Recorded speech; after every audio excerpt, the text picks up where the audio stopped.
13 de setembro de 2006. Seul, Coreia do Sul. Jean-Louis Courgeot regressa do trabalho por volta das 7 da noite. Engenheiro, 42 anos, vive com a família no prestigiado bairro de Gangnam. A esposa, Veronique, ainda não voltou. Ela ensina francês numa escola de idiomas. Geralmente chega às 8. Os filhos, de 8 e 6 anos, dormem hoje em casa de familiares. Jean-Louis decide preparar o jantar. Talvez massa ou um bife. Abre o congelador. É grande, de 2 portas. Na parte de cima, os produtos habituais: frango, carne de vaca, vegetais em sacos. Embaixo, num canto, ele nota um saco plástico branco, bem enrolado em fita adesiva transparente. Jean-Louis não se lembra de o ter visto antes. Ele tira-o. É pesado, uns 2 quilos. A forma é estranha. Não parece comida. Coloca-o na bancada. Sente um leve cheiro desagradável. Rasga a fita adesiva, desenrola a borda do polietileno. Dentro, uma pequena mão humana. Dedos minúsculos. A pele rosada, congelada. Ele recua da mesa. Olha novamente. Há uma figura de uns 40 centímetros de tamanho. A pele pálida, quase azulada. Os olhos fechados. Jean-Louis fica em silêncio por 1 minuto. Talvez 2. Depois pega no telefone. As mãos tremem. Marca 112. Polícia de saúde, diga. Encontrei algo no congelador. Uma pessoa muito pequena, congelada. A operadora anota o endereço. Uma viatura é despachada imediatamente. 18 minutos depois, a campainha toca. 3 polícias, 2 uniformizados, um detetive à paisana. Entram na cozinha. O detetive calça luvas, examina o conteúdo do saco. O rosto é inexpressivo. Tira algumas fotografias. Quando o descobriu? Há meia hora. Abriu o congelador, viu o saco. Nunca tinha reparado antes. Quem mora no apartamento? Eu, a minha mulher Veronique, 2 filhos. Onde estão eles agora? A minha mulher volta em breve. Os meus filhos estão com amigos e com a avó. Um agente patrulheiro chama peritos forenses e o médico legista. O segundo verifica o resto do congelador. Examinem todas as divisões, diz o detetive. O agente patrulheiro abre a porta de baixo, tira os sacos 1 a 1. Carne, peixe, produtos semiprontos. Depois mais um pacote branco com fita adesiva. Exatamente igual. O detetive desenrola. Dentro está a mesma coisa. Outra pequena figura congelada do mesmo tamanho. Jean-Louis observa de lado. 2 descobertas no seu congelador. Como é possível? Quem as colocou lá? Monsieur Courgeot, sabe de onde vem? Não faço ideia. Quando foi a última vez que abriu o congelador? Há uns 3 dias. Raramente usamos a parte de baixo. A minha mulher guarda lá as reservas. Quem tem acesso ao apartamento? Apenas eu e a minha mulher, mais ninguém. Os peritos forenses chegam meia hora depois. Embalam as 2 descobertas em recipientes especiais. Recolhem amostras do congelador. Fotografam de diferentes ângulos. Jean-Louis senta-se na sala de estar. O detetive faz perguntas. Há quanto tempo vivem na Coreia? Onde viviam antes? Se há problemas na família? Se notou algo estranho no comportamento da mulher? Não. Nada. Veronique é uma mulher normal. Boa mãe. Vivem em Seul há 7 anos. Mudaram-se de França por causa do trabalho. Às 8h30, a porta abre-se. Veronique entra. Vê os polícias. Para. O que aconteceu? O detetive levanta-se. Madame Courgeot, foram encontradas 2 coisas no seu congelador. O seu marido afirma que não sabe de onde vieram. Explique. Veronique empalidece. Senta-se numa cadeira. A senhora viu esses pacotes? Pausa. Sim. Sabe o que há neles? Sim. Jean-Louis vira-se bruscamente. Veronique, o que estás a dizer? Ela cobre o rosto com as mãos. Eu não pude. O detetive lê os direitos. Veronique é levada para a esquadra. Jean-Louis fica sozinho. Na esquadra, começa o interrogatório. Veronique senta-se em frente ao detetive. Uma câmara no canto grava. Conte o que estava no congelador. Silêncio por 1 minuto. Eu os dei à luz. Ambos. O primeiro há 3 anos, o segundo há 2 anos. O seu marido sabia? Não, eu mesma não sabia até o último momento. As contrações começaram, eu estava sozinha em casa. Tranquei-me na casa de banho. Dei à luz lá. Eles não mostravam sinais de vida. Fiquei assustada. Embrulhei-os num saco. Coloquei-os no congelador. 2 vezes. Sim, a segunda vez foi igual.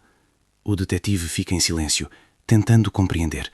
Como não saber 2 vezes sobre uma gravidez? Como simplesmente esconder o resultado no congelador?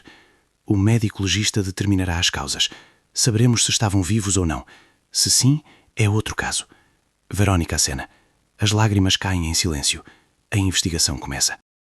A polícia terá de descobrir por que razão uma mãe exemplar de 2 filhos deu à luz e escondeu por 2 vezes o que aconteceu durante os partos. E o mais importante, o que mostrará a perícia das 2 pequenas figuras congeladas do congelador da família Courgeot. O apartamento no 8º andar parece uma habitação típica de uma família bem-sucedida. 3 quartos, sala espaçosa, cozinha moderna. Nas paredes, fotografias de família em molduras. Um casal sorridente com 2 meninos na praia. Os mesmos 4 numa estância de esqui. Um piquenique em família no parque. A polícia começa a recolher informações sobre a família Courgeot. Jean-Louis trabalha como engenheiro numa grande empresa francesa que constrói o metro em Seul. Um bom cargo, rendimento estável. Veronique ensina francês numa escola de idiomas, 3 vezes por semana, das 10 às 3. Os detetives interrogam os vizinhos. Uma idosa coreana do 5º andar diz que a família Courgeot é sempre simpática. Cumprimentam, sorriem. Um casal francês do 6º andar encontrou-se com eles num churrasco no mês passado. Pessoas normais, agradáveis de se conversar. Sem escândalos, sem barulho do apartamento. Vizinhos exemplares. Os colegas de Jean-Louis dão depoimentos semelhantes. Um trabalhador confiável, profissional. Nunca se queixou de problemas em casa. Sempre calmo, equilibrado. Às vezes mostrava fotos dos filhos. Tinha orgulho deles. Na escola de idiomas onde Veronique trabalha, o diretor descreve-a como uma excelente professora. Pontual, responsável. Os alunos gostam dela. Os colegas falam bem. Algumas vezes tirou dias de folga, mas sempre avisava com antecedência, sem queixas. Os amigos da família, outro casal francês a viver em Seul, contam que conhecem os Courgeot há cerca de 5 anos. Conheceram-se num encontro da comunidade francesa. Desde então, vêm-se regularmente. Jantares, passeios com as crianças, viagens em conjunto. Uma família ideal, segundo eles. Veronique é uma mãe carinhosa, sempre atenta aos meninos. Jean-Louis é um bom pai, passa muito tempo com os filhos. Os detetives verificam os prontuários médicos. Veronique foi acompanhada por um ginecologista 2 vezes, durante a primeira e a segunda gravidez. Ambas decorreram sem complicações. Partos no hospital, normais, em ambas as vezes. Após o nascimento do 2º filho, em 2000, não procurou mais o médico. Nenhum registro de depressão. Nenhuma visita a um psicólogo. Nenhuma receita para antidepressivos ou calmantes. A polícia verifica as finanças. As contas estão em ordem, sem grandes gastos, sem dívidas. Classe média estável. A hipoteca é paga regularmente. Pequenas poupanças. Tudo limpo. Os detetives estudam o horário da família nos últimos meses. Em julho, os Courgeot foram para a França por 3 semanas, visitar os pais de Veronique na Borgonha. Voltaram em meados de agosto. No final de agosto, Jean-Louis voa novamente para a França por 1 semana, uma viagem de trabalho a Paris. Veronique ficou em Seul com os filhos.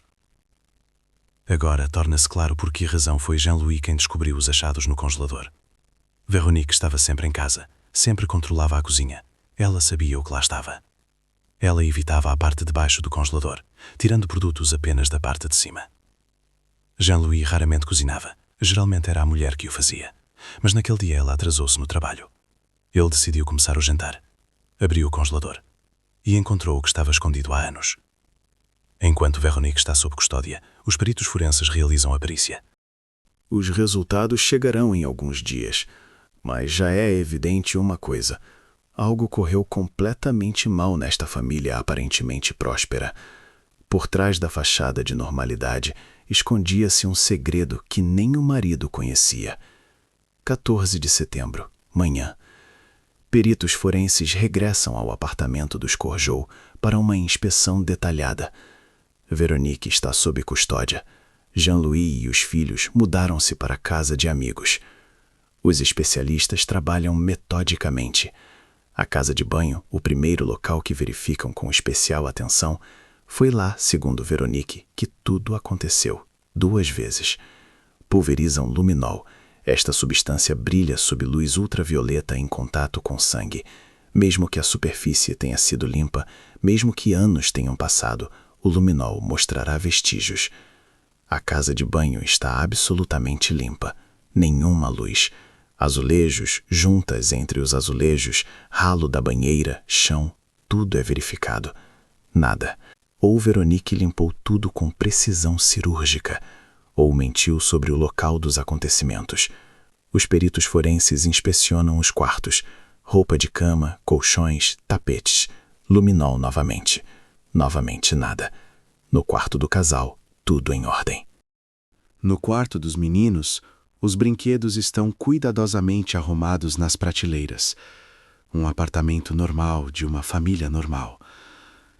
Verificam o lixo, recolhem amostras dos canos de esgoto, inspecionam a varanda, espreitam na despensa. O resultado é o mesmo, sem vestígios biológicos. Na cozinha, verificam todos os armários.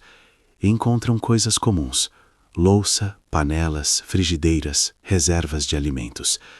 Produtos de limpeza debaixo da pia. Conjunto padrão: detergente de lavar louça, pó de limpeza, lixívia. Nada de suspeito. O detetive interroga Jean-Louis novamente. Se ele notou algo incomum no comportamento da esposa em 2003 e 2004. Foi então, segundo Veronique, que tudo aconteceu. Jean-Louis força a memória. Ano de 2003. O filho mais velho tinha 5, o mais novo 3. Veronique trabalhava na mesma escola de idiomas. Tudo estava como de costume. Talvez algumas vezes se queixasse de cansaço. Mas quem não se cansa com 2 meninos ativos? Ano de 2004. O mesmo. Vida normal. Trabalho, filhos, fins de semana no parque. Nenhuma estranheza, nenhuma mudança na figura, no humor, no comportamento. Vocês viviam juntos, dormiam na mesma cama. Como pôde não notar a gravidez 2 vezes? Eu não sei. Eu realmente não notei nada. Veronique não ganhou peso. Ou eu não prestei atenção. Ela sempre se cuidou, praticava yoga. Ela saía de casa por muito tempo? Não, apenas para o trabalho e para os afazeres habituais. Loja, escola dos meninos, às vezes encontros com amigas. Tirava folgas? Algumas vezes. Dizia que não se sentia bem. Ficava em casa. Eu ia para o trabalho, voltava à noite, ela já estava bem. O detetive anota. Essas folgas coincidem com as datas que Veronique mencionou. O perito médico realiza a investigação. Ambas as descobertas são do mesmo sexo. Ambas a termo, de peso e tamanho normais. Idade aproximada, recém-nascidos, não mais de algumas horas. A causa da morte é difícil de estabelecer devido ao congelamento prolongado. Os tecidos estão danificados por cristais de gelo, mas não há sinais de violência. Sem fraturas, sem vestígios de asfixia, sem lesões.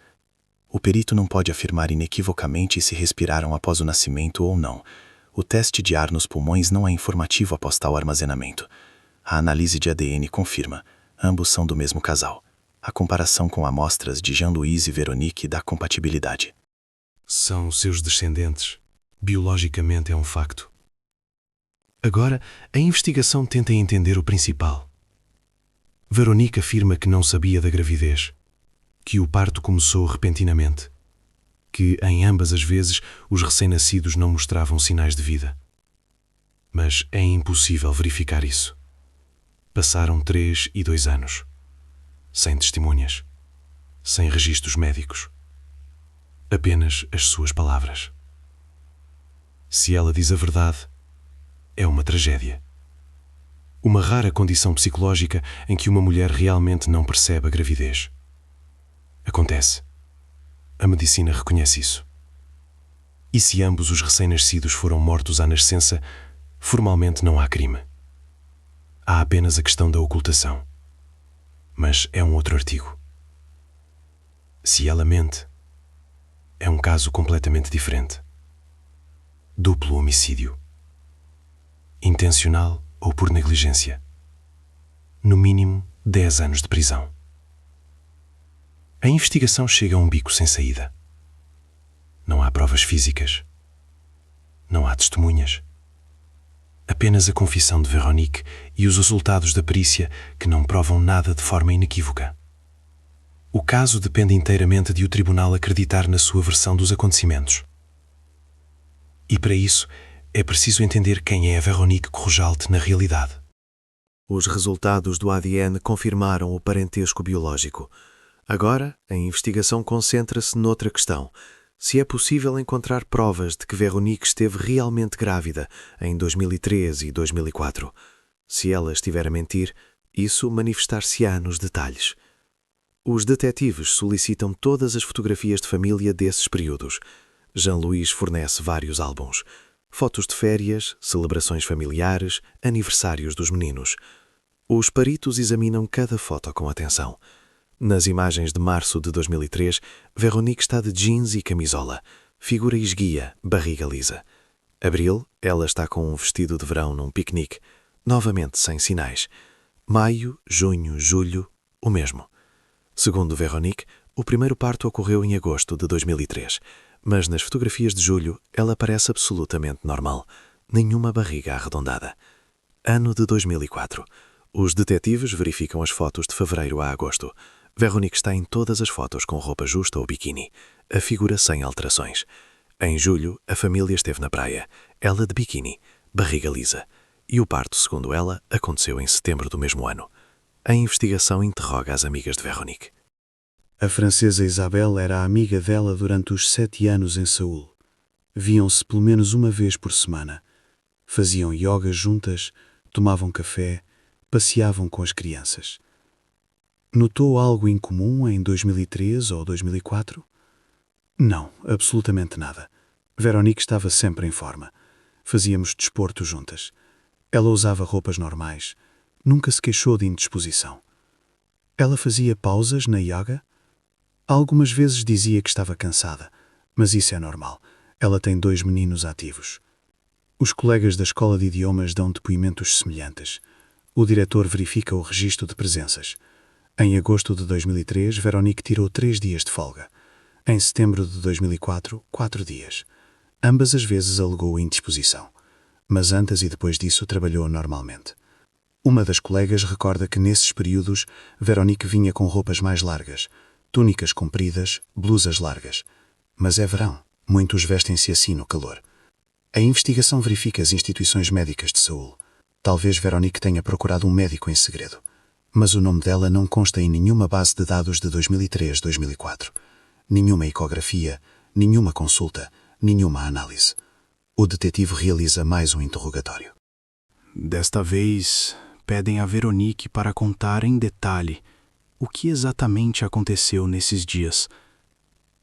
Conte sobre a primeira vez. Agosto de 2003.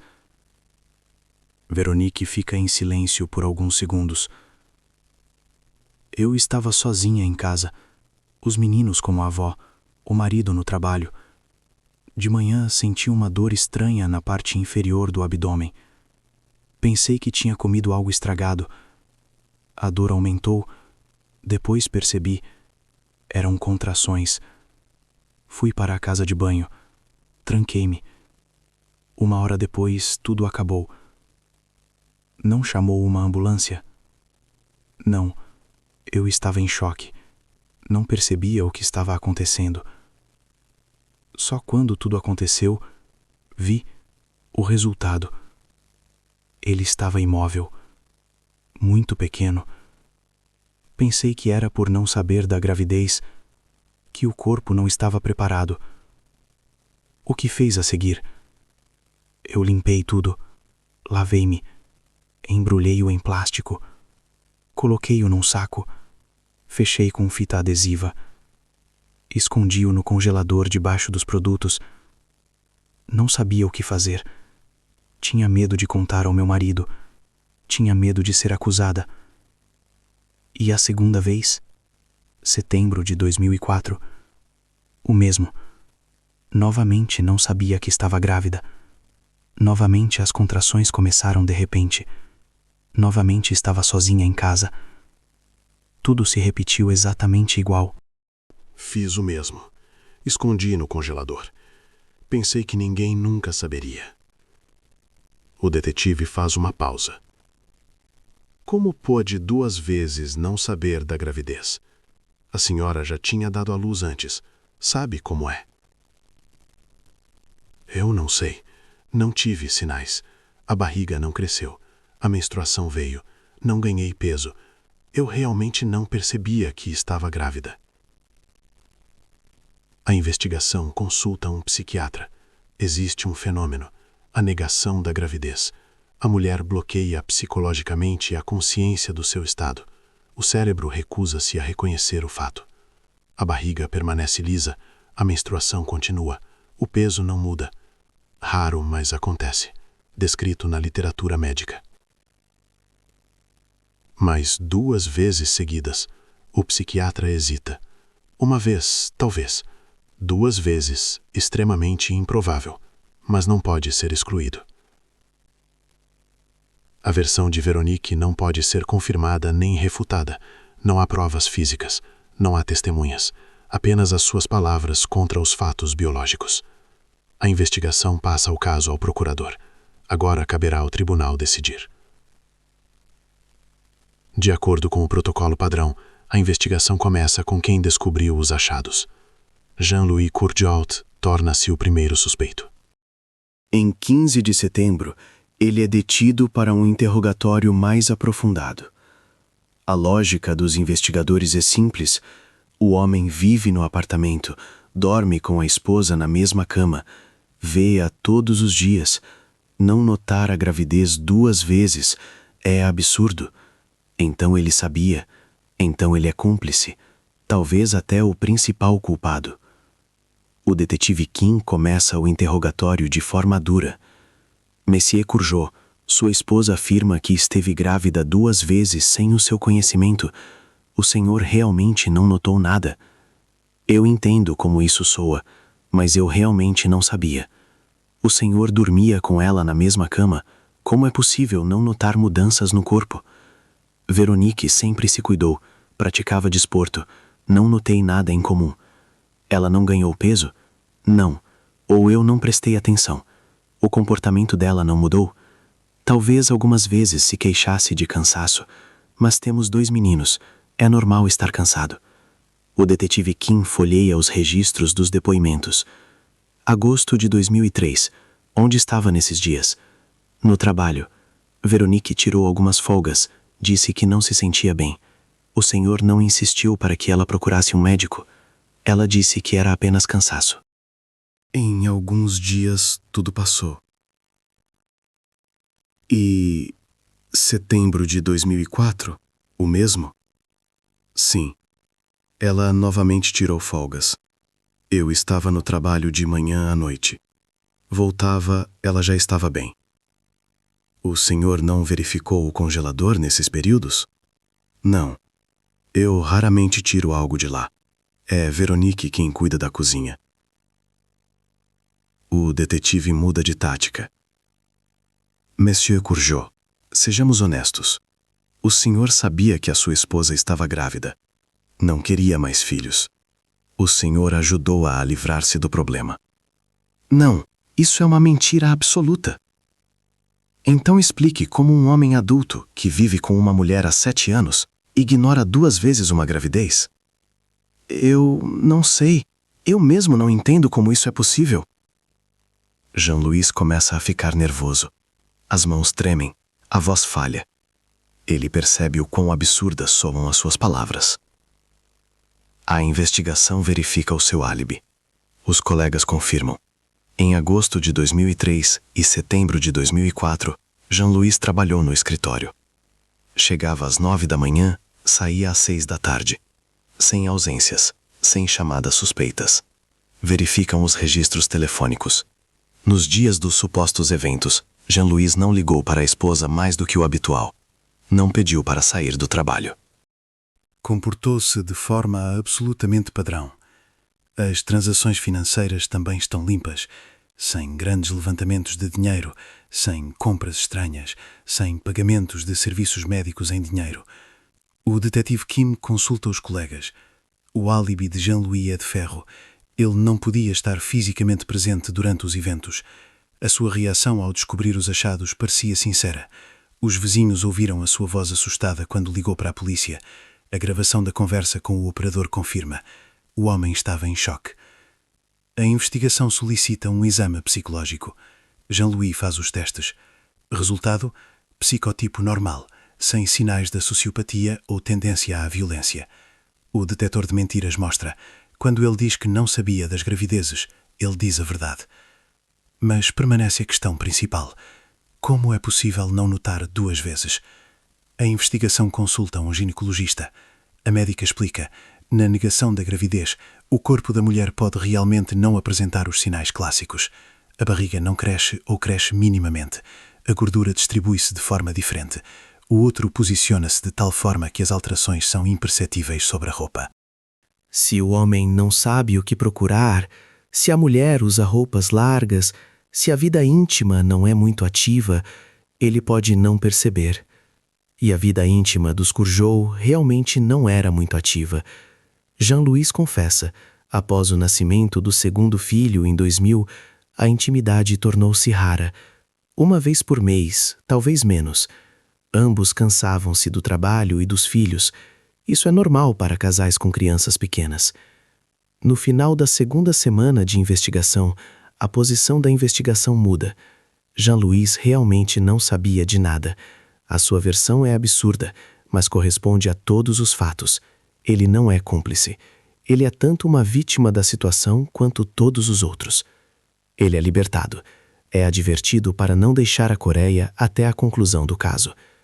Jean-Louis volta para a casa dos amigos, onde vive com os filhos. Agora toda a atenção da polícia está focada em Veronique. Será ela quem terá de explicar ao tribunal o que aconteceu no apartamento deles em 2003 e 2004. Veronique está sob custódia há 2 semanas. Durante esse tempo, foi interrogada 5 vezes. E a cada interrogatório, a sua versão muda um pouco. Primeiro interrogatório: confessou ter dado à luz os 2. Disse que não sabia da gravidez. Que não davam sinais de vida imediatamente após o nascimento. Segundo interrogatório, acrescentou detalhes. Contou sobre a dor, sobre como se trancou na casa de banho, sobre o pânico e o medo. Terceiro interrogatório, mudou um detalhe. Disse que a primeira vez não aconteceu em agosto, mas em julho de 2003. Depois recordou: não, afinal foi em agosto. Quarto interrogatório. Admitiu que, na segunda vez, suspeitou da gravidez 1 semana antes do parto. Mas não foi ao médico. Esperava estar enganada. Quinto interrogatório. Novamente mudou o depoimento. Agora diz que, em ambas as vezes, não soube até o último momento. O detetive Kim registra todas as contradições. Este é um sinal clássico. Quando alguém mente, a sua versão muda. A verdade é sempre uma. A mentira existe em muitas variantes. O psicólogo presente nos interrogatórios nota outra estranheza. Veronique fala sobre o assunto com absoluta calma, sem emoções, como se estivesse a contar sobre uma ida ao supermercado. Uma mãe normal, ao falar de tais eventos, deveria chorar, desabar, mostrar estresse. Veronique apenas senta sempre e responde com voz monótona: Madame Courgeot, a senhora compreende a gravidade da situação? Sim. A senhora tem consciência do que aconteceu? Sim. Não lhe parece estranho que não tenha notado a gravidez 2 vezes? A mim mesma me parece inacreditável. Mas é verdade. Ou talvez tenha notado. Talvez soubesse desde o início. Não sei. Talvez. Agora é difícil recordar o que senti na altura. O detetive anota. Mais uma alteração no depoimento. A investigação designa uma perícia psiquiátrica. Veronique passa 2 dias numa clínica psiquiátrica sob observação. Os médicos realizam testes, conversam com ela, analisam o comportamento. A conclusão chega uma semana depois. Veronique é psiquicamente saudável. Sem sinais de esquizofrenia, sem psicose, sem transtorno dissociativo. QI acima da média, memória normal, consciência total da realidade. Mas há uma particularidade. Distanciamento emocional. Incapacidade de expressar sentimentos sobre o ocorrido. Os psiquiatras descrevem isso como um mecanismo de defesa da psique. O cérebro bloqueia as emoções para que a pessoa possa funcionar. O detetive Kim tenta outra abordagem. Convida Jean-Louis para uma confrontação com a esposa. Eles sentam-se um em frente ao outro. Uma mesa entre eles. Jean-Louis olha para Veronique. Ela baixa os olhos. Veronique, por que não me disseste? Silêncio. Eu sou teu marido. Estamos juntos há 7 anos. Por que escondeste? Ela levanta a cabeça. Eu tinha medo. De que tinhas medo? Não sei. De tudo. Que me julgasses, que a polícia me prendesse, que levassem os nossos meninos. Os nossos meninos? E aqueles 2 também são nossos. Veronique fica em silêncio. Jean-Louis continua. Como pudeste? Como pudeste viver com isso? Dormir ao meu lado, sorrir, preparar a comida, e eles estavam no congelador. Eu não pensava nisso. Eu bloqueava as memórias. Tu bloqueavas? Cada vez que abrias o congelador, tu os vias. Eu abria apenas a parte de cima, nunca olhava para baixo. O detetive observa as reações. Jean-Louis realmente não entende. Veronique diz a verdade, ou atua muito bem. A confrontação dura 1 hora. Nada de novo. Jean-Louis sai deprimido. Veronique permanece calma. A investigação verifica a última versão. Talvez Veronique esteja psicologicamente doente, mas os médicos não o viram. Consultam um professor de psiquiatria da Universidade de Sul. O professor estuda os materiais do caso. Lê os registros dos interrogatórios. Vê as gravações das câmaras. A sua conclusão é inesperada. Veronique demonstra sinais de gravidez críptica, uma condição em que a mulher nega psicologicamente a sua gravidez. Não é simulação, é um transtorno real. O cérebro realmente não registra as mudanças no corpo. A barriga permanece lisa porque os músculos estão constantemente tensos. A menstruação continua porque o equilíbrio hormonal é instável. Mas o professor acrescenta algo importante. Mesmo numa gravidez críptica, a mulher geralmente entende o que está a acontecer quando as contrações começam. As contrações são impossíveis de confundir com qualquer outra coisa, e após o parto é impossível não entender o que aconteceu. Então, Veronique sabia. No momento do parto, ela estava definitivamente consciente da situação. E o que ela fez a seguir, escondeu o resultado no congelador, foi uma escolha consciente. 2 vezes, com 1 ano de diferença. Da mesma forma. A investigação chega à conclusão. Veronique diz a verdade em parte. Talvez ela realmente não tenha percebido a gravidez até ao parto. Mas após o parto, ela agiu de forma intencional. Escondeu as provas. Continuou a viver uma vida normal. Nunca tentou corrigir a situação. O procurador prepara a acusação, ocultação e duplo crime contra a vida. O caso torna-se público. A imprensa coreana publica as primeiras matérias. Família francesa. Congelador. 2 descobertas. A história rapidamente se torna uma sensação. O advogado de Veronique dá uma conferência de imprensa. Declara que a sua cliente é inocente. Que ela está em choque. Que a investigação tira conclusões com base em provas insuficientes. Os resultados da perícia não podem estabelecer inequivocamente se os recém-nascidos estavam vivos após o nascimento. Os jornalistas pedem uma entrevista a Veronique. O advogado permite uma. A uma publicação francesa local em Seul. A entrevista sai 3 semanas após a descoberta. Veronique senta-se na sala de visitas. Não há câmaras. Apenas o jornalista com um gravador. Ela fala com uma voz calma e uniforme. Sem lágrimas. Sem tremores nas mãos. Eu compreendo que isto pareça horrível. Mas eu realmente não sabia que estava grávida. Ambas as vezes foi uma completa surpresa para mim. Como é possível não notar a gravidez 2 vezes? Não consigo explicar. Não tive sintomas. A barriga não cresceu. Continuei a fazer desporto. A menstruação veio como de costume. Mas depois do parto, a senhora percebeu o que aconteceu? Sim, eu estava em pânico. Não sabia o que fazer. Tinha medo de chamar uma ambulância. Tinha medo de contar ao meu marido. Porque os colocou no congelador. Não tinha outra saída. Não conseguia pensar racionalmente. Simplesmente fiz a primeira coisa que me veio à cabeça.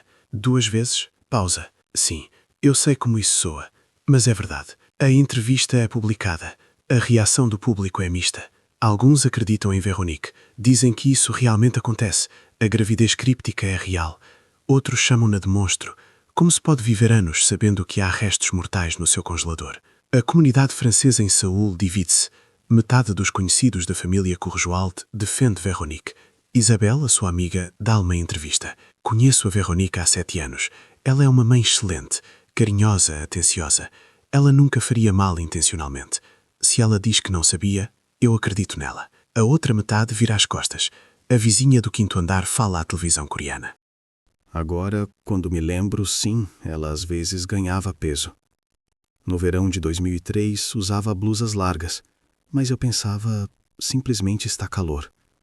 E em 2004 também houve períodos em que ela parecia mais cheinha. Mas quem poderia imaginar? O psicólogo, comentando o caso para a imprensa, aponta a principal estranheza. Veronique não se comporta nem como culpada, nem como inocente. Geralmente as pessoas ou admitem a culpa e se arrependem, ou negam ferozmente e exigem justiça. Veronique, no entanto, está simplesmente calma, como se estivesse a discutir a vida de outra pessoa. Amigos da família, o mesmo casal francês, recordam detalhes. No verão de 2003, num churrasco, Veronique recusou o vinho. Disse que estava a tomar antibióticos. Ninguém deu importância. Em 2004, numa viagem conjunta ao mar, ela não nadou. Disse que estava constipada. Também pareceu normal. Agora esses pequenos detalhes se encaixam na imagem. Ela evitava situações em que sua figura seria notada. Não bebia álcool, usava roupas largas. Talvez ela soubesse, afinal. Ou subconscientemente sentia, mas não admitia a si mesma. A imprensa coreana aprofunda a investigação. Encontram antigos conhecidos de Veronique em França. Colegas de escola, colegas de trabalho antes da mudança. Todos a descrevem como reservada, contida. Nunca partilhava problemas. Sempre guardava as emoções para si. Uma amiga de escola conta, na juventude, Veronique era muito responsável, quase perfeccionista. Tinha medo de cometer um erro. Tinha medo de desiludir os pais. Talvez essa característica de personalidade tenha desempenhado um papel. Quando ocorreu uma gravidez não planeada, ela simplesmente não conseguia aceitar isso como um facto. O cérebro desligou a consciência do problema.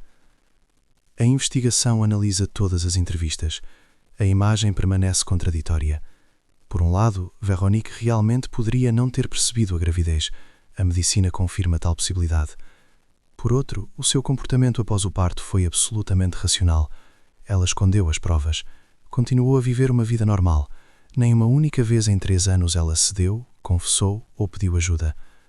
O procurador insiste numa perícia psiquiátrica completa, não ambulatória, mas internamento, mínimo de 1 mês sob observação. É preciso entender se uma pessoa pode simultaneamente não ter consciência da gravidez e ocultar conscientemente as suas consequências. O tribunal acede ao pedido. Veronique é transferida da prisão preventiva para a clínica psiquiátrica do Hospital de Seul. Clínica Psiquiátrica do Hospital de Seul. Veronique é colocada numa cela individual sob vigilância 24 horas.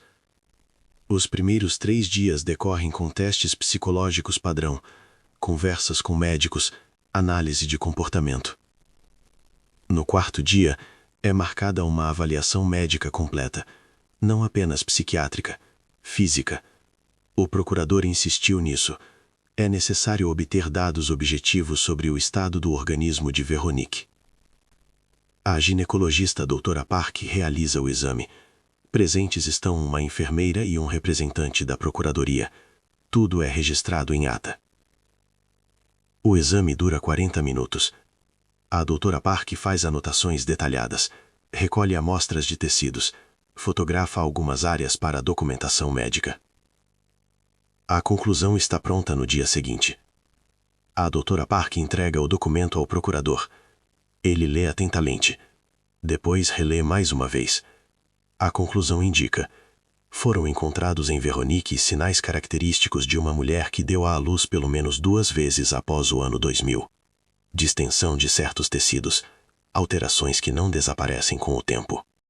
Cicatrizes características de partos naturais. Além disso, a doutora Park encontra vestígios antigos, correspondentes a partos sem assistência médica. Micro-roturas que cicatrizaram sozinhas, sem pontos. Exatamente as que surgem quando uma mulher dá à luz sozinha, sem parteira. O procurador convoca Veronique para interrogatório. Coloca à sua frente a conclusão médica. Madame Courgeot, a senhora afirmou que não sabia da gravidez. Mas o seu corpo diz o contrário. A senhora tem sinais físicos de pelo menos 4 partos. 2 conhecidos, os seus filhos, nascidos no hospital em 1998 e 2000. E mais 2, sem assistência médica. Veronique olha para o documento. Permanecem em silêncio. Isso significa que a senhora deu à luz em casa, sozinha, 2 vezes, exatamente como descreveu. A medicina confirma a sua versão desta parte da história. Ela levanta a cabeça. Então, o senhor acredita em mim? Parcialmente. Acreditamos que os partos realmente ocorreram em casa, sem ajuda. Mas a questão permanece. O que aconteceu a seguir? Se os recém-nascidos estavam vivos. Veronique volta a ficar em silêncio. O procurador continua. Ele explica: o médico legista não pode estabelecer a causa exata da morte devido ao congelamento prolongado, mas há indícios indiretos. Em ambos, foram encontrados vestígios de tecido pulmonar. Isso pode indicar que eles respiraram, ou pode ser resultado de processos naturais no útero nas últimas semanas. A investigação está num beco sem saída. As provas físicas confirmam a versão de Veronique sobre os partos em casa, mas não podem provar o que aconteceu depois. Se os recém-nascidos viveram alguns minutos ou cessaram a existência imediatamente. Se estivessem vivos, é um crime duplo, mínimo de 10 anos de prisão. Se nascidos mortos, apenas ocultação, máximo de 2 anos de pena suspensa. Os psiquiatras continuam a observação. 2 semanas depois, o relatório completo está pronto. Veronique é psiquicamente saudável, sem transtornos, mas nela foi detectado um alto grau de supressão emocional, capacidade de bloquear memórias traumáticas. Isso explica como ela pôde viver uma vida normal durante 3 anos. Um dos psiquiatras acrescenta um detalhe importante ao relatório. Veronique demonstra sinais de dissociação, uma defesa psicológica em que a consciência se separa do evento traumático. A pessoa recorda o fato, mas não sente uma ligação emocional com ele, como se não tivesse acontecido com ela. E isso explica a sua calma. Ela não é um monstro insensível. Ela é uma pessoa cuja psique se protegeu da única forma disponível, desligando as emoções. Mas isso não a isenta de responsabilidade. Mesmo que Veronique realmente não tenha percebido a gravidez até o parto, mesmo que a sua psique tenha bloqueado as memórias, ela ainda tomou decisões. A decisão de esconder o resultado no congelador, a decisão de não contar a ninguém, a decisão de continuar a viver como se nada tivesse acontecido, 2 vezes. O procurador prepara a acusação principal, duplo crime contra a vida. A acusação alternativa, se o tribunal não aceitar a principal: ocultação e manuseio inadequado de restos mortais. O caso é encaminhado para o tribunal. O julgamento está marcado para dezembro de 2006. O advogado de Véronique muda a estratégia de defesa. Ele convida um especialista de França, o professor Michel Dubois, especialista em psiquiatria perinatal. Dubois estuda casos semelhantes há 20 anos. O professor chega a Seul em novembro de 2006, realiza 3 encontros com Véronique, estuda todos os materiais do caso. Depois dá o seu parecer para o tribunal.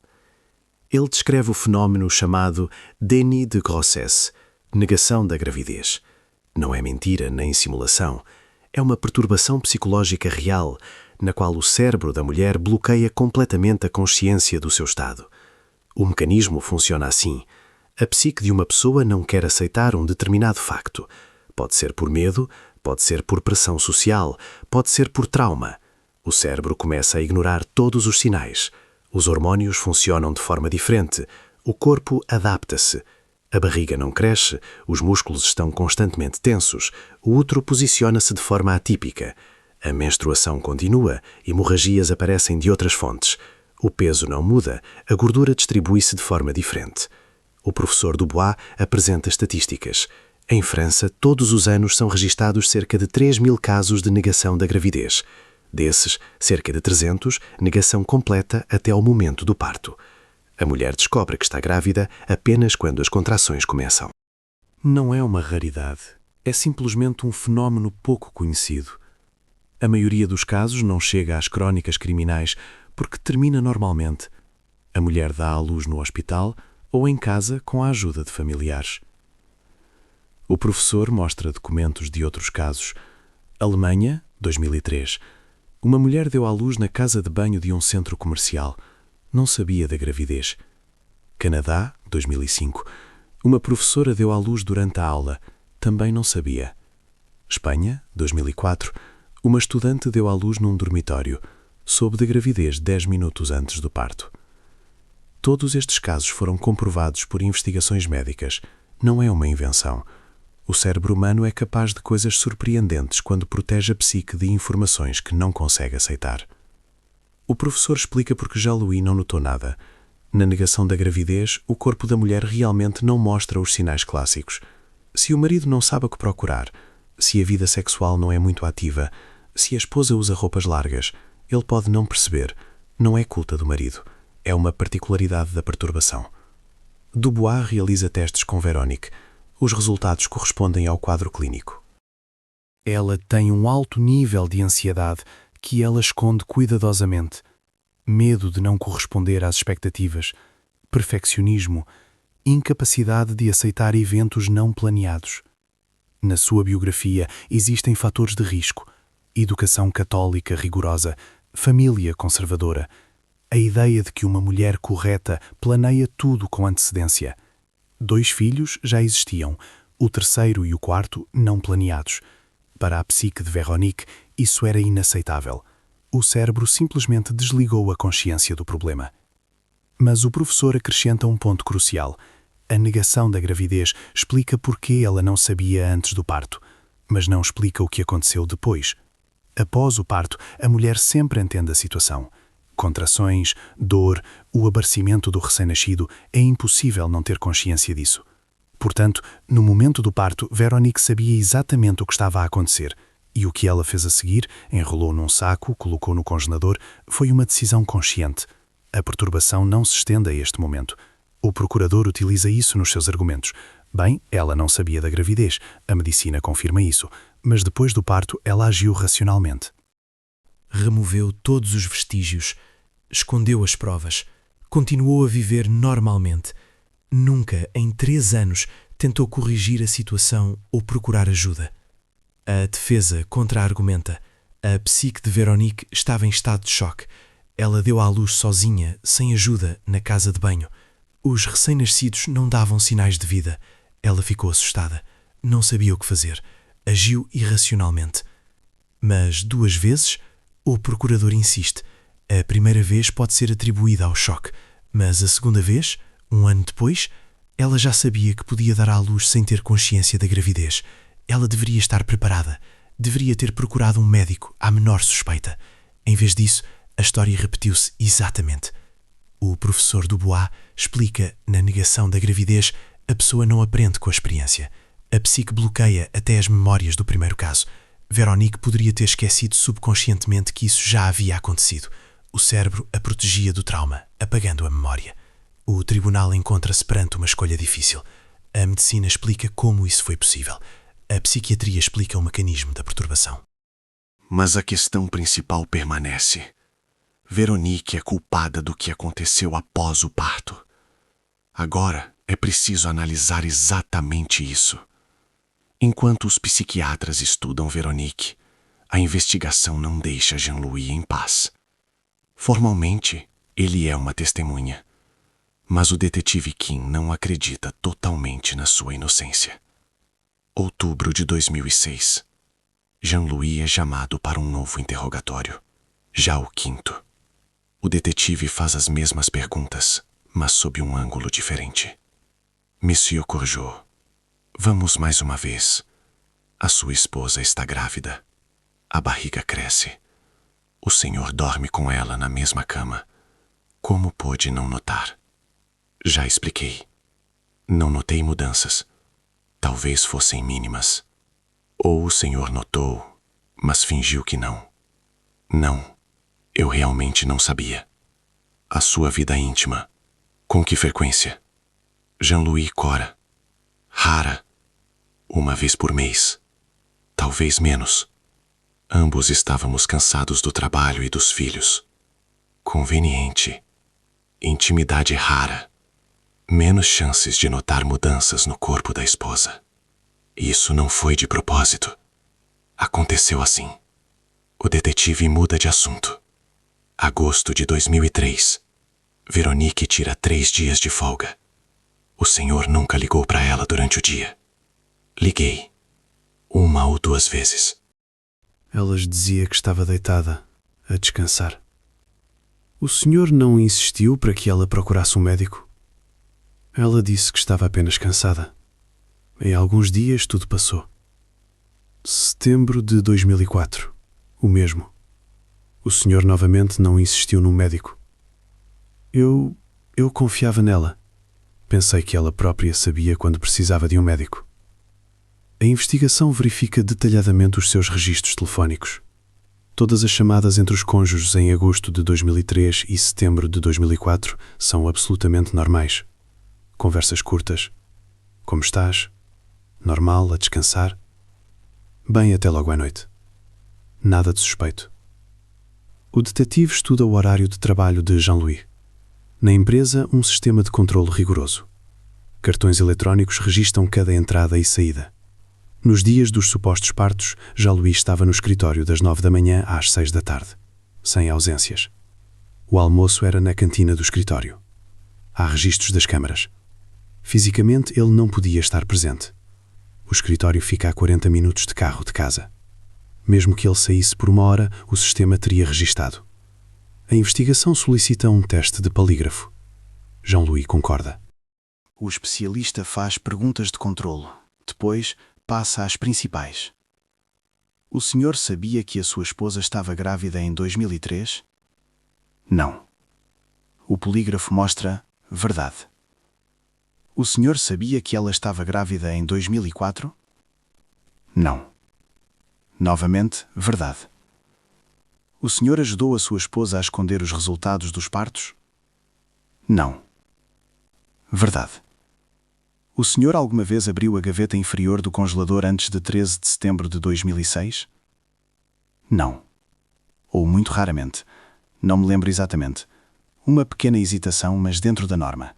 O perito dá a conclusão. Jean-Louis responde com sinceridade. Não foram detectados sinais de engano. O detetive Kim não desiste. Ele investiga as finanças mais a fundo. Talvez Jean-Louis tenha pago a alguém pelo silêncio, ou comprado algo suspeito. Os extratos bancários de 2003-2006 estão absolutamente limpos. Salário, contas de serviços, supermercados, postos de gasolina, escola dos meninos. Sem grandes levantamentos de dinheiro, sem transferências estranhas. A investigação interroga os colegas de Jean-Louis novamente. Todos dizem o mesmo. Ele estava completamente absorvido pelo trabalho. O projeto do metro estava em fase crítica. Horas extras regulares.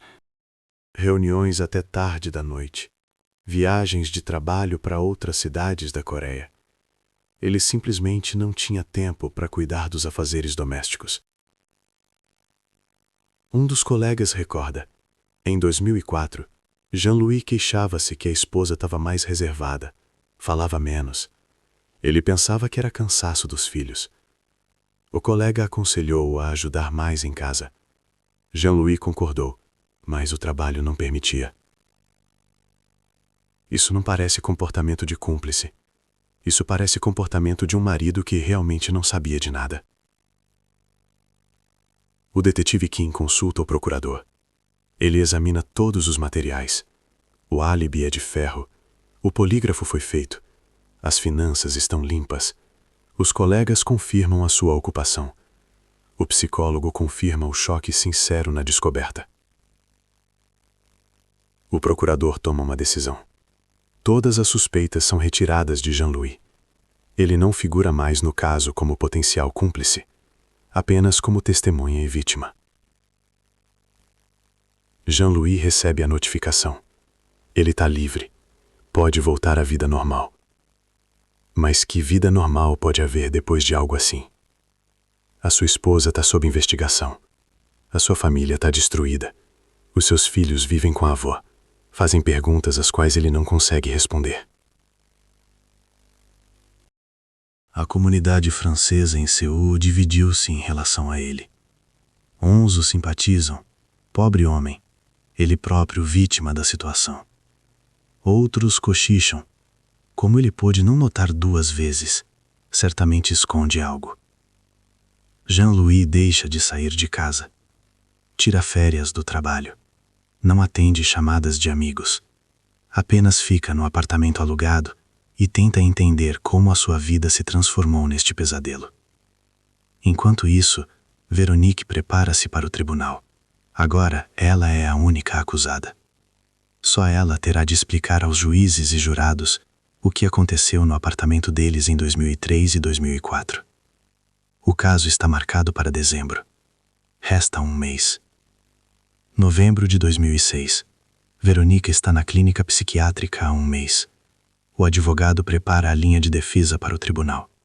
O principal argumento: negação da gravidez, perturbação psicológica, ausência de intenção. Mas durante uma nova conversa com o psiquiatra, Veronique diz algo inesperado. O médico notifica imediatamente a investigação. É marcado um interrogatório de emergência. O detetive King chega à clínica. Liga o gravador. Veronique senta-se em frente, as mãos no colo. Madame Courgeot, a senhora queria acrescentar algo ao seu depoimento? Pausa. 10 segundos de silêncio. Não foram 2 vezes. O detetive congela. O que quer dizer?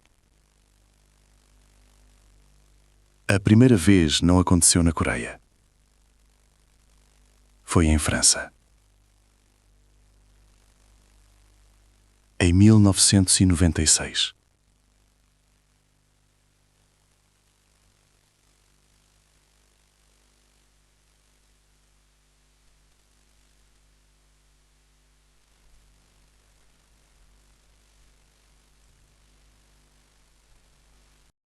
Eu coloquei tudo lá, acendi o fogo, esperei várias horas, até que tudo se transformou em cinzas.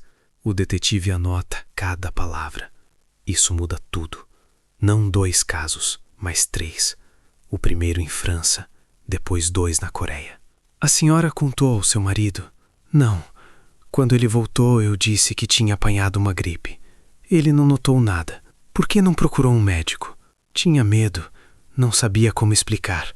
Pensei que me acusariam de algo horrível. Não tinha consciência de que estava grávida? Não. Até o momento das contrações não fazia ideia. A investigação contacta imediatamente a polícia francesa. Envia um pedido para verificar a casa em Lyon, onde os Courgeot viveram em 1996. Mas já passaram 10 anos. A casa foi vendida a outra família. A lareira foi usada centenas de vezes. É impossível encontrar quaisquer vestígios. O detetive continua o interrogatório. Após o primeiro incidente, não procurou um psicólogo. Não tentou entender o que aconteceu. Eu bloqueei as memórias. Tentei não pensar nisso. 6 meses depois, planeamos o primeiro filho. Engravidei. Tudo correu normalmente. Dei à luz no hospital. Depois o segundo filho em 2000. Também normalmente. E depois, em 2003 e 2004, a história repetiu-se. Sim, eu não liguei isso a primeira vez. Não me lembrava bem. A psique bloqueou. O psiquiatra presente no interrogatório faz anotações. Isso corresponde ao quadro clínico de dissociação. O cérebro apaga memórias traumáticas para que a pessoa possa funcionar, mas o padrão repete-se vezes sem conta. O procurador recebe novos depoimentos. Agora a acusação torna-se mais grave. Não 2 casos, mas 3. Caráter sistemático. A primeira vez em 1996, em França, e ela destruiu as provas. A segunda e a terceira, na Coreia. Escondeu no congelador. Isso já não parece um pânico isolado. Isso parece um padrão de comportamento repetitivo. A mulher dá à luz, esconde o resultado, continua a viver uma vida normal. 2 vezes congelamento, 1 vez incineração. 3 formas diferentes de esconder a mesma coisa. O advogado de Veronique está em choque. Esta confissão destrói toda a linha de defesa. Agora é difícil convencer o tribunal de que foi pânico e incompreensão. 3 vezes em 10 anos. Isso já é um sistema. Ele tenta minimizar os danos. Insiste que todos os 3 casos foram resultado da mesma perturbação, negação da gravidez. Que Veronique realmente não tinha consciência do seu estado em cada vez. Que após o parto, ela agiu em estado de choque e dissociação. Mas o procurador vê de outra forma. Após a primeira vez em 1996, Veronique deveria ter percebido que algo estava errado com ela. Deveria ter procurado um médico, deveria ter tomado medidas para que isso não se repetisse. Em vez disso, ela simplesmente esqueceu e permitiu que a história se repetisse mais 2 vezes. Isso parece ou uma irresponsabilidade extrema ou uma ignorância consciente do problema. Em qualquer caso, é culpa. A polícia francesa verifica os registros médicos de Veronique para 1996. Nenhuma consulta médica em outubro ou novembro. Nenhuma queixa de saúde.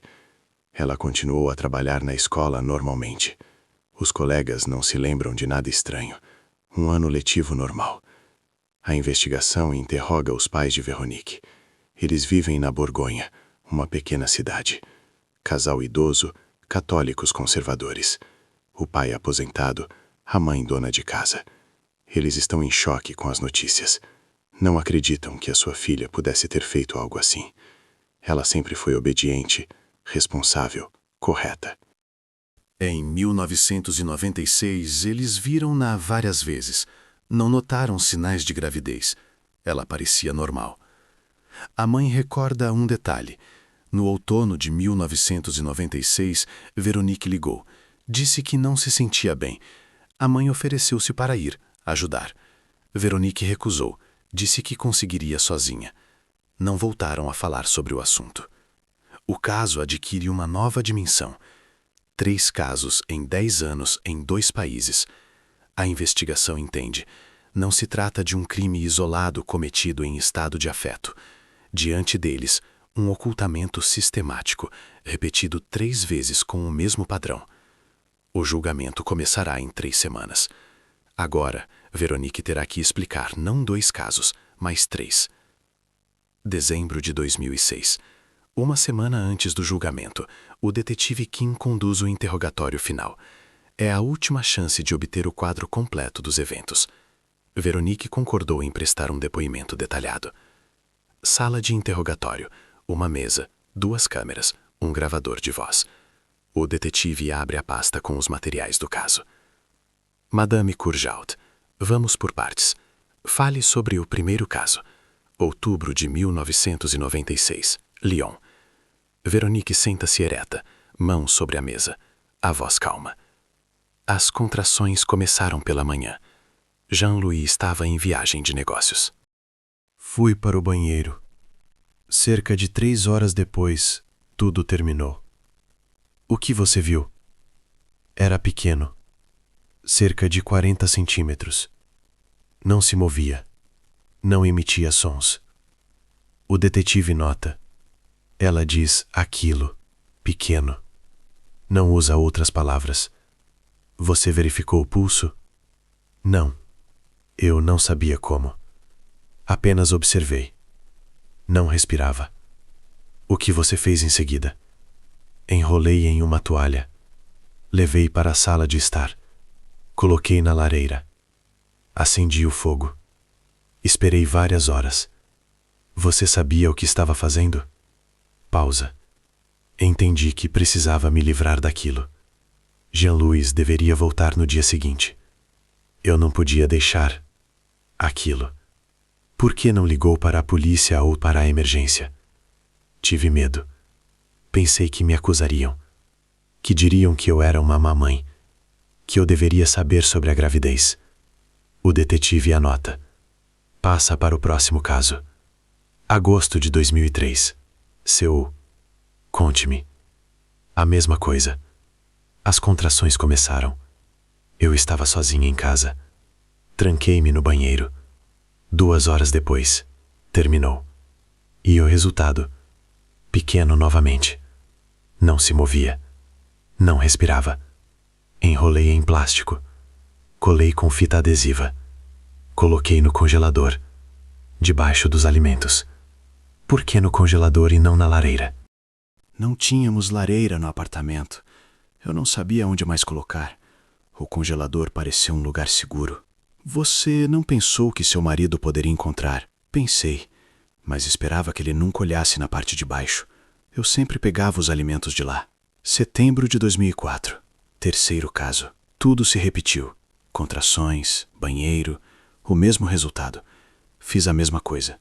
Enrolei, coloquei no congelador. O detetive olha para ela por um longo tempo. Madame Courgial, depois da primeira vez, você não pensou em procurar um médico? Fazer um exame? Bloqueei as memórias. Tentei não pensar nisso. Depois da segunda vez, a mesma coisa. Você entende que 3 vezes não é mais uma coincidência. É um padrão. Verônica silencia. O detetive muda de tática. Vamos ser honestos. Você sabia da gravidez, não sabia? Você sentiu mudanças no seu corpo? Talvez, não sei. Agora é difícil lembrar. Você queria se livrar deles? Não, eu não planejei isso. Mas depois do parto você agiu intencionalmente. Queimou o primeiro, congelou o segundo e o terceiro. São ações conscientes. Verônica abaixa a cabeça. Eu estava em pânico, não sabia o que fazer. Apenas fiz o que me veio à cabeça. 3 vezes o mesmo pânico. Silêncio. O detetive abre o laudo médico. Em ambos os casos do congelador, foram encontrados sinais de respiração. Os pulmões continham ar. Isso significa que estavam vivos após o nascimento. Verônica levanta a cabeça abruptamente. Não, eles não se moviam, não choravam. Eu realmente pensei que estavam mortos. Sim, mas você não verificou, não chamou um médico, não tentou ajudar. Eu não sabia como. Você é professora, uma mulher educada. Você tem 2 filhos saudáveis. Você sabe como os recém-nascidos são. Você deveria ter entendido. Verônica cobre o rosto com as mãos. Pela primeira vez em todo o interrogatório, mostra a emoção. Eu não os percebia como reais. Eles não eram como meus meninos. Eles eram diferentes, pequenos, estranhos. Eu não sentia uma conexão. O detetive anota essa frase com especial cuidado. É uma confissão-chave. Ela não os percebia como pessoas. Para ela, eram apenas objetos, problemas a serem resolvidos. Você lamenta o ocorrido. Uma longa pausa. Quase 1 minuto de silêncio. Não sei. Sinto um vazio. Não consigo explicar. O psiquiatra, observando através do vidro, faz uma anotação. Distanciamento emocional. Incapacidade de expressar arrependimento. Sinais clássicos de dissociação profunda. O interrogatório dura 4 horas.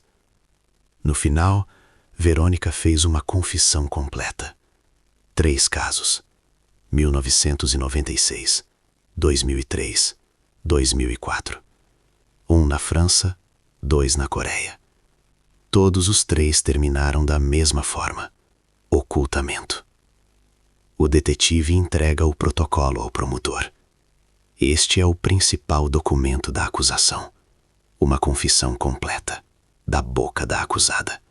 Gravado em câmera, registrado em gravador de voz, assinado pessoalmente por ela. Agora, resta apenas o julgamento. Os jurados terão que decidir. Verônica é culpada de ações premeditadas ou é vítima de um distúrbio psicológico? Desse veredito depende o seu destino. Ou 10 anos de prisão, ou pena suspensa com tratamento compulsório. O promotor Lee examina os materiais do caso.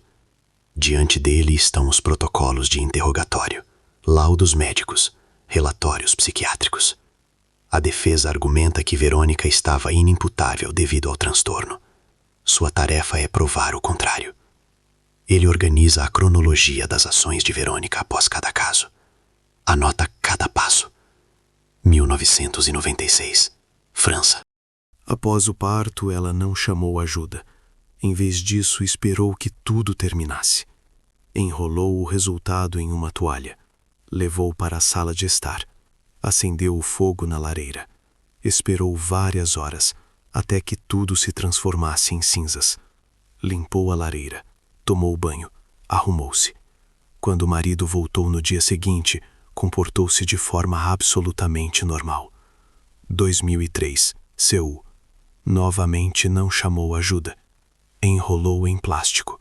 Lacrou cuidadosamente com fita adesiva. Escondeu no congelador, debaixo dos alimentos. Limpou o banheiro. Ficou de licença médica por 3 dias, recuperando-se do parto. Depois voltou ao trabalho. Não contou a ninguém. Continuou a abrir o congelador diariamente, pegando os alimentos da parte de cima, evitando a parte de baixo. 2004, Seul. Exatamente a mesma coisa. Plástico, fita adesiva, congelador. Apagou os vestígios. Alguns dias de descanso. Retorno à vida normal. Mais 2 anos vivendo com esse conhecimento. O promotor viu um padrão. Cada vez, Verônica agia metodicamente. Ela não entrava em histeria, não pedia ajuda, não confessava. Ela ocultava os vestígios de forma consistente. É o comportamento de uma pessoa que entende que está fazendo algo errado. Ele chama um psiquiatra perito para uma consulta. Doutor, diga-me, uma pessoa com negação da gravidez pode ocultar as consequências de forma tão intencional? O psiquiatra acena. A negação da gravidez afeta a consciência do fato da gestação. Mas após o parto, a mulher sempre entende o que aconteceu.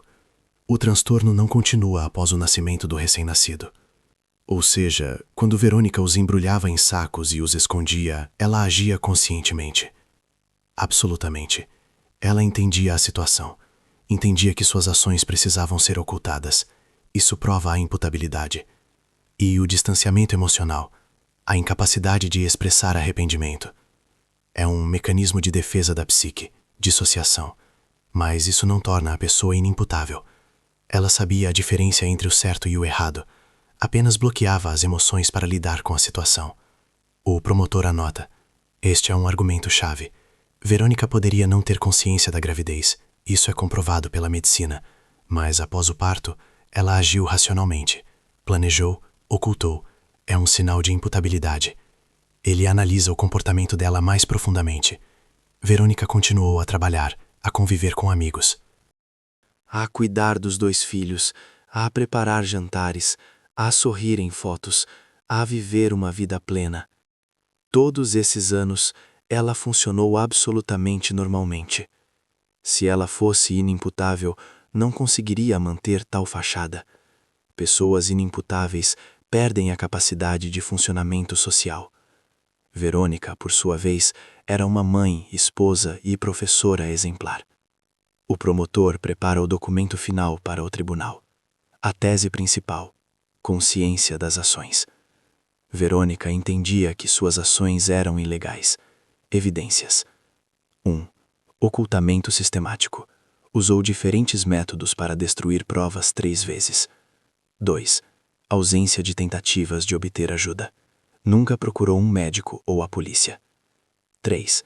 Manutenção do funcionamento social. Continuou a trabalhar e a cuidar da família. 4. Silêncio prolongado. Viveu com esse conhecimento por 3 anos, sem confessar a ninguém. Tudo isso indica que ela entendia a ilegalidade de suas ações, entendia a necessidade de ocultá-las, agia de forma intencional e metódica. A negação da gravidez explica por que ela não sabia antes do parto, mas não explica nem justifica suas ações depois. No momento em que ela embrulhava o resultado em plástico, quando colava fita adesiva, quando escondia no congelador, ela estava totalmente imputável. Ela fez uma escolha consciente de ocultar o ocorrido em vez de procurar ajuda. O promotor entrega o documento aos seus assistentes. A estratégia de acusação está pronta. Eles não contestarão o distúrbio psicológico. A medicina está do lado da defesa. Mas provarão que o transtorno não isenta de responsabilidade. Verônica sabia o que estava fazendo, sabia que estava errado, e escolheu conscientemente o caminho do ocultamento. 3 vezes. O julgamento começará em 3 dias. Os jurados terão que decidir se o distúrbio psicológico é suficiente para a absolvição, ou se as ações pós-parto foram muito conscientes para evitar a punição. Quando a notícia da confissão completa de Verônica se torna pública, todos aguardam a reação de Jean-Louis. Ele silenciou por 1 mês, não deu entrevistas, não apareceu em público, escondeu-se em um apartamento alugado com os filhos. Em 15 de dezembro de 2006, 5 dias antes do julgamento, ele faz uma única declaração à imprensa, curta, lida diante das câmeras perto de sua casa. Eu soube das ações de minha esposa há 3 meses. Isso destruiu minha vida. Mas estudei os laudos médicos, conversei com psiquiatras. Eu entendo agora. Verônica está doente. Ela tem um grave distúrbio psicológico. Ela não é uma criminosa fria. Ela é uma pessoa que precisa de tratamento. Eu a apoiarei. Pelos nossos filhos. Pela memória de quem ela era antes disso. Jornalistas o bombardeiam com perguntas. Ele não responde. Volta para casa. A reação pública é instantânea. A mídia francesa e coreana explode em discussões. Como ele pode apoiá-la? Como ele pode perdoar tal coisa?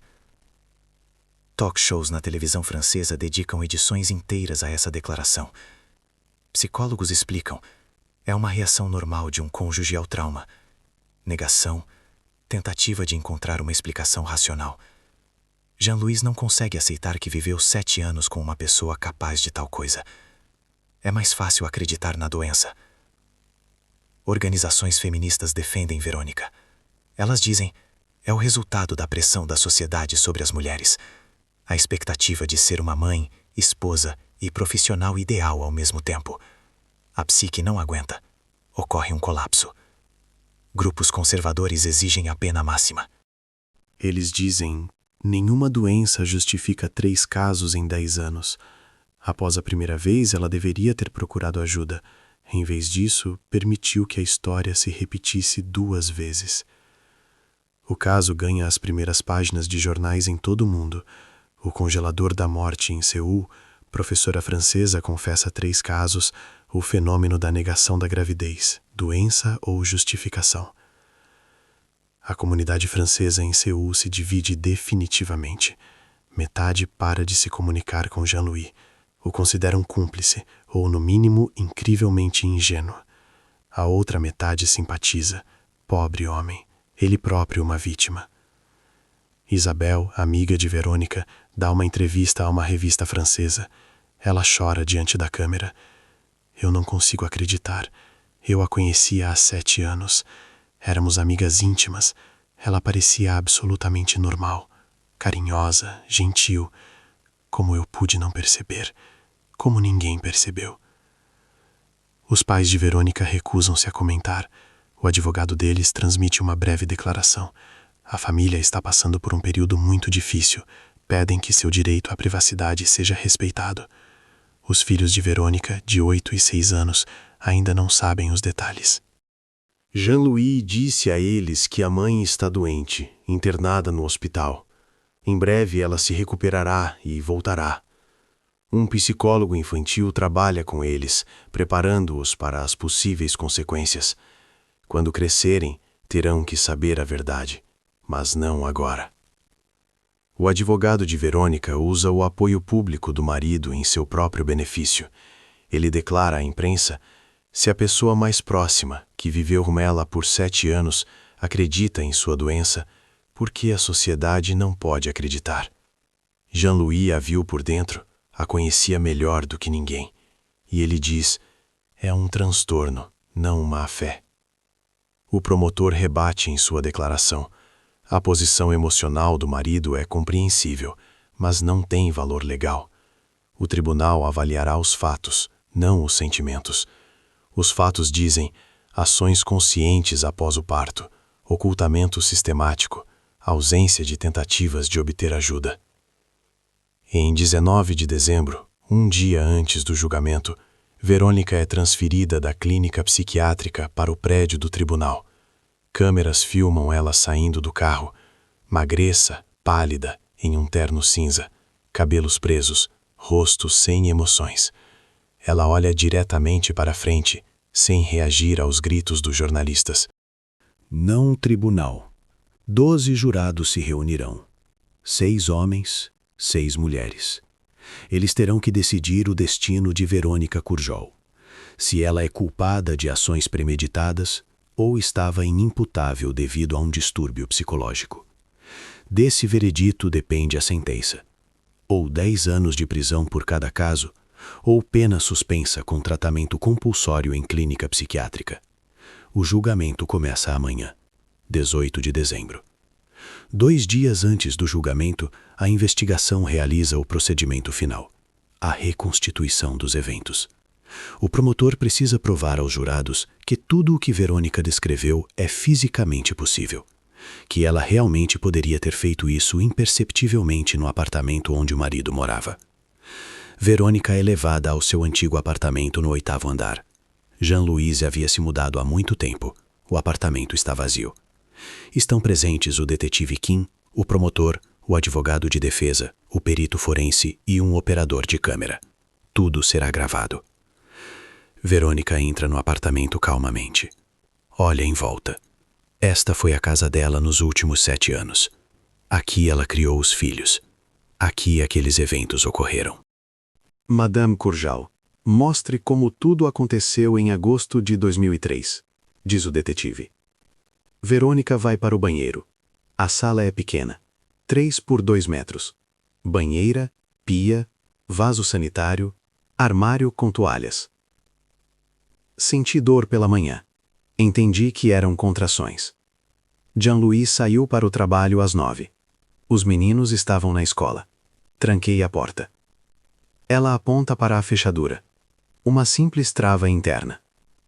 Sentei aqui, na beira da banheira. A dor aumentava. Cerca de 2 horas depois, as dores do parto começaram. O perito forense anota cada detalhe. O advogado observa em silêncio. O que aconteceu em seguida? Tudo terminou rapidamente. 15 minutos. O resultado caiu na banheira. Eu vi que era pequeno. Não se movia. Mostre no manequim as ações subsequentes. O perito forense pega um manequim especial do tamanho de um recém-nascido. Entrega a Verônica. Ela o pega sem hesitação. Coloca na banheira. Mostre como o enrolou em uma toalha. Como o levou para a cozinha. Eles se dirigem à cozinha.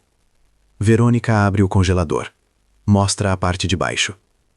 Peguei um saco plástico daqui. Aponta para a gaveta debaixo da pia. Enrolei. Colei com fita adesiva da mesma gaveta. Coloquei aqui, no canto mais profundo. Cobri com sacos de carne por cima. O detetive verifica. De fato, o canto do congelador fica completamente oculto da vista, a menos que se olhe especificamente. Se você pegar os alimentos apenas de cima, pode não notar o que está embaixo por anos. Quanto tempo levou todo o procedimento? 20 minutos. Depois voltei ao banheiro, limpei tudo, tomei banho, deitei-me na cama. Jean-Louis voltou às 6 da tarde. Eu disse que não estava me sentindo bem. Ele não fez perguntas. O promotor faz anotações. Fisicamente, tudo é possível. O marido não estava em casa por 8 horas. Nesse tempo, é possível fazer tudo e remover os vestígios. E setembro de 2004. Exatamente da mesma forma. Tudo se repetiu. As mesmas ações, o mesmo resultado. Verônica diz isso com absoluta calma, como se estivesse descrevendo uma receita de jantar.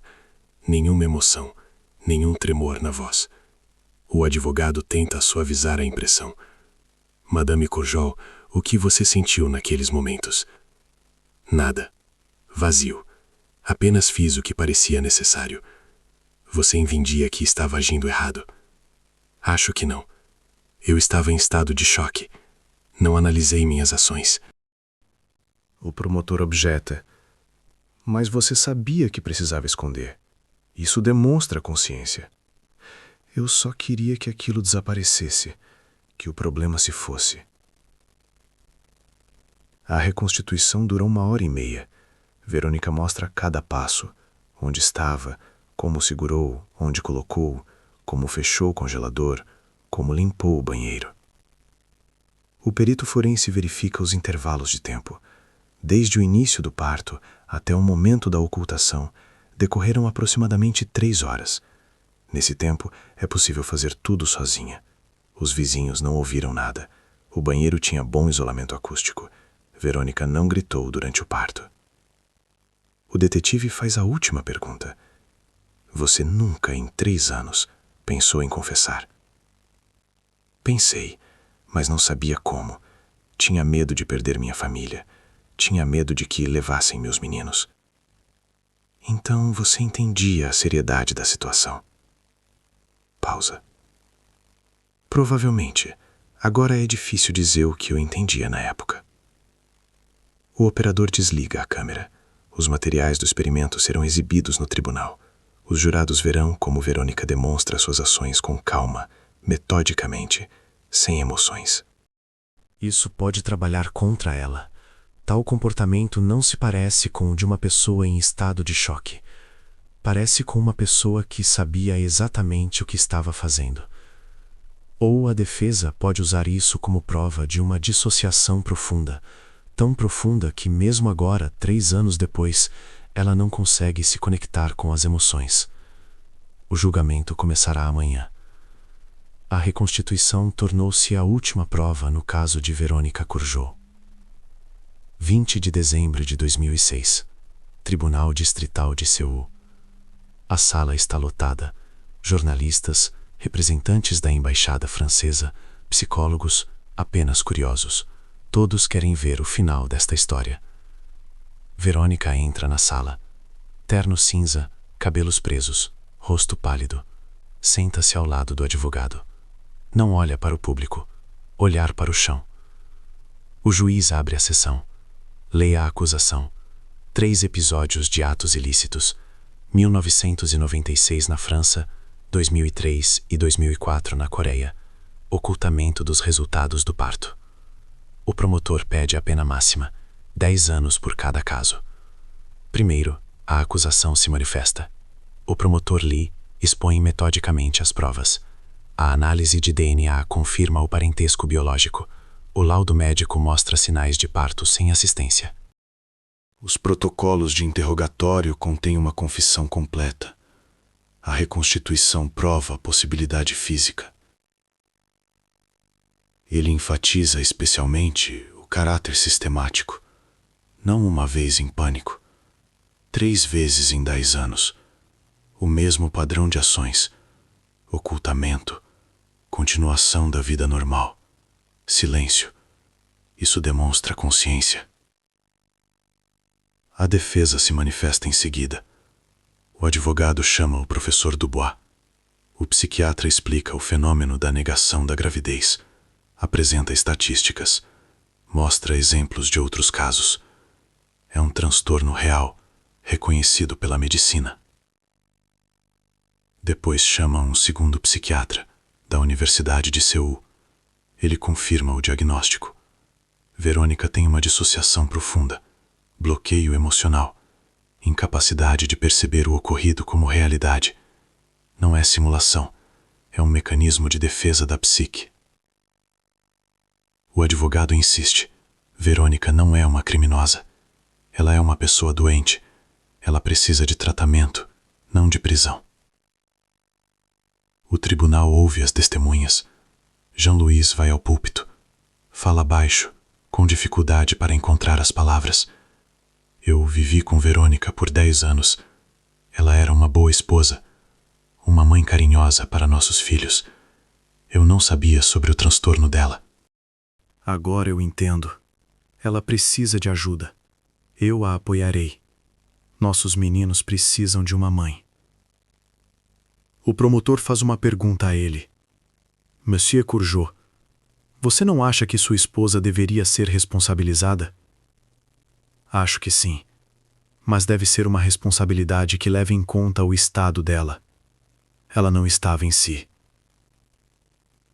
Ouvem Isabel, a amiga, colegas da escola, vizinhos. Todos dizem o mesmo. Ninguém notou nada. Verônica parecia absolutamente normal. No terceiro dia do julgamento, Verônica tem a última palavra. Ela se levanta. Pela primeira vez, olha diretamente.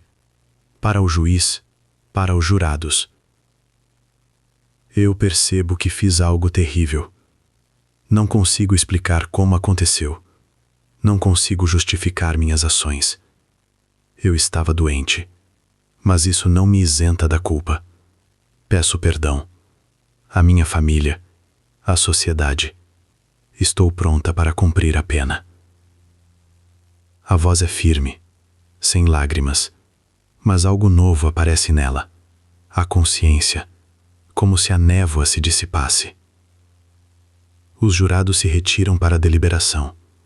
Passam-se 5 horas. A sala aguarda a intenção. À noite, os jurados retornam. O presidente lê o veredito.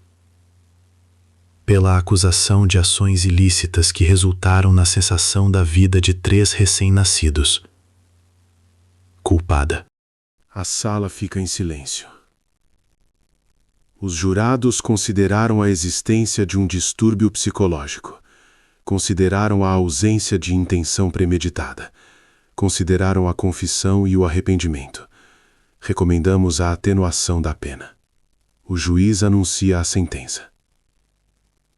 Verônica Courgeot é condenada a 8 anos de privação de liberdade, com cumprimento em instituição com possibilidade de tratamento psiquiátrico. Após a libertação, acompanhamento psiquiátrico obrigatório por 5 anos. Verônica não reage, apenas acena com a cabeça. Aceita a decisão do tribunal. Jean-Louis senta-se na sala. Cobre o rosto com as mãos. O julgamento terminou. Verônica é levada. Ela se vira uma vez. Olha para o marido. Ele não levanta a cabeça. Esta é a última vez que se veem. 6 meses depois, Jean-Louis pedirá o divórcio. Voltará com os filhos para a França. Começará uma nova vida. Verônica cumprirá 8 anos em uma prisão coreana. Em 2014, ela será libertada. Ela voltará para a França. Viverá sob outro nome.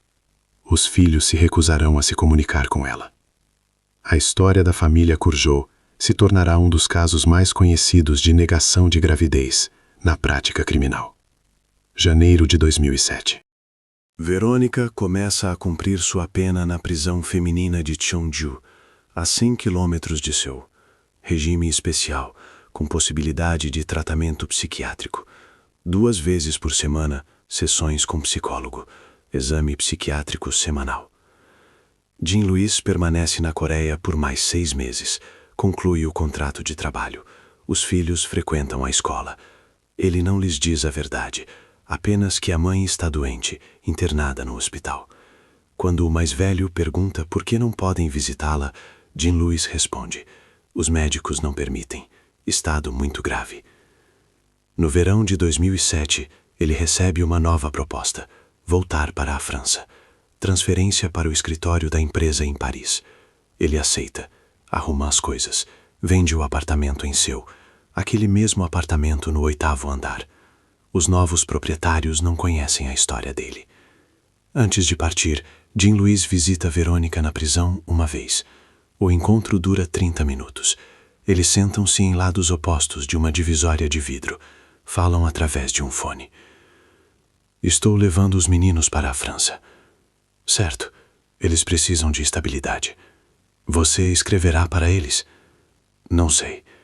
Não tenho certeza se é o certo a fazer. Eles são seus filhos, eu sei, mas talvez seja melhor que eles esqueçam. Esta é a última vez que conversam como marido e mulher. Um mês depois, os advogados de Jean-Louis apresentam os documentos para o divórcio. Verônica não se opõe. O processo ocorre à revelia.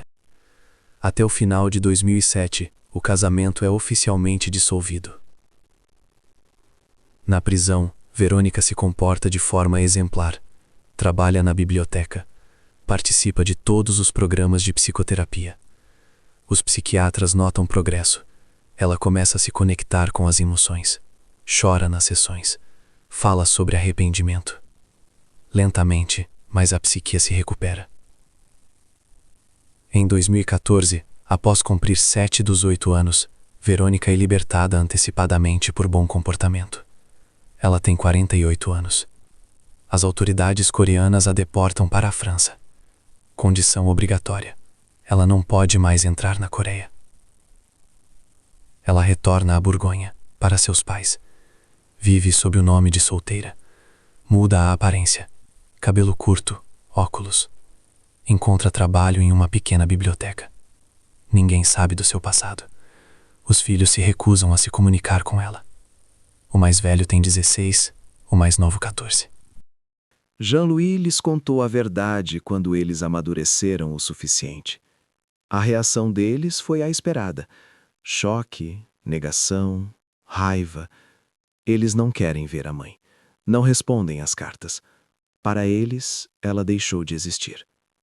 Jean-Louis se casa novamente em 2016. A nova esposa, uma colega de trabalho, francesa. Os filhos a aceitam bem. A família vive nos arredores de Paris. Vida comum. O passado não é discutido. O caso Kurjaut entra nos livros didáticos. Peritos forenses o estudam como um exemplo de investigação complexa. Psiquiatras o usam como um caso clássico de negação de gravidez. Juristas debatem os limites da imputabilidade em transtornos mentais. Em 2010, um canal de documentários francês filma sobre este caso, sem a participação da família, todas as entrevistas com especialistas e jornalistas. O filme provoca uma nova onda de discussões. Feministas falam sobre a pressão da sociedade sobre as mulheres. Conservadores exigem o endurecimento das leis. Psicólogos pedem maior atenção à saúde mental. Em 2018, um caso semelhante ocorre na Alemanha. Uma mulher esconde 3 gestações, dá à luz em casa e esconde os resultados. Advogados usam o caso Kurjaut como precedente. O tribunal profere uma sentença semelhante, 8 anos, com tratamento.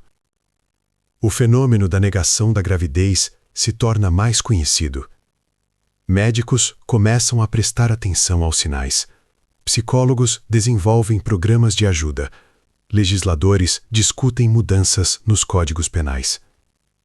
A história da família Kurjaut mostra o principal. Por trás da fachada de normalidade pode se esconder qualquer coisa. Uma família ideal em fotos, uma carreira de sucesso, pais amorosos e, no entanto, um distúrbio psicológico profundo, sobre o qual nem mesmo a pessoa mais próxima sabe. Véronique Courgeot vive agora em algum lugar da França. Ela tem 60 anos. Ela continua com sessões regulares com o psiquiatra, condição para sua libertação. Trabalha, comunica-se com os pais, sozinha, sem família, sem filhos, sem passado. Jean-Louis, segundo as últimas informações, ainda vive em Paris. Seus filhos cresceram. O mais velho se tornou engenheiro, como o pai. O mais novo estuda medicina. Eles construíram suas vidas. O passado ficou naquele apartamento no 8º andar em Seul, no congelador que seu pai abriu naquela noite de setembro de 2006.